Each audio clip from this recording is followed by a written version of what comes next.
서울 한남동 파트너스 하우스입니다. 대통령 관저에서 200여 미터 거리로 오세훈 서울시장이 3월부터 공관으로 씁니다.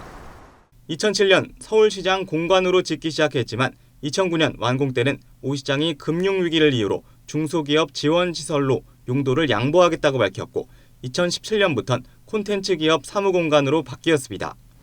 특급 호텔 수준의 객실과 회의장 등 신축 당시 건축비만 68억 원이 들었습니다. 2017년 리모델링 비용 7억 5천만 원까지 더하면 75억 원 넘게 투입된 건물입니다. 지난해까지 19개 기업이 입주해 있다가 7월 무렵에 계약 기간이 남은 기업들까지 모두 나갔습니다. 지하 59m 지점에서 GTX-A 노선 발파 공사로 건물 곳곳에 균열이 생기면서 안전진단을 받아야 한다는 이유에서입니다. 정밀 안전진단까지 받은 결과 간단한 보수 정비만 하면 되는 B등급을 받았지만 서울시는 글로벌 비즈니스 지원 공간으로 용도를 바꾸겠다며 입주기업을 다시 받지 않았습니다.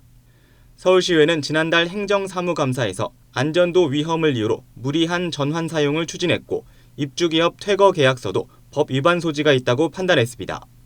서울시 역시 일부 문제 소지가 있다는 외부 법률 자문을 받았지만 단서 조항이 있어서 괜찮다는 입장을 밝혔습니다. 목적이 도가하고 서울시 목적이 발생하면 언제든지 비워줄 수 있다라는 단서 조항을 달았기 때문에 부당한 계약이라고 보지는 않습니다. 글로벌 비즈니스를 지원한다는 명목으로 지난해 11월부터 진행했던 리모델링엔 계약상 9억 7천만 원이 듭니다.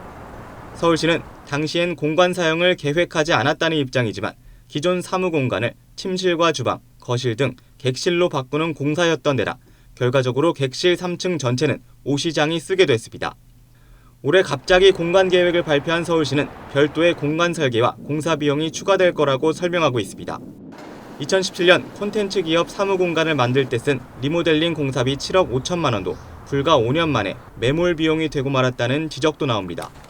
계획을 갑작스럽게 변경함에 따라서 기집행한 2017년도에 이미 집행한 리모델링 비용 7억 5천만 원이 매몰되는 문제가 있고 전문 인력이 충원되지 않은 상황에서 시설 전환이 긴급하고 중요한 사안인지에 대해서는 면밀한 검토가 요구됩니다.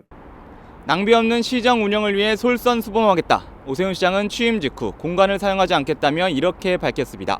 이태원 참사 같은 긴급 재난 상황에서 신속하게 대응하기 위해서라지만 시장 공간에 투입되는 비용을 보면 1년여 전 다짐이 무색해 보입니다. YTN 한동우입니다.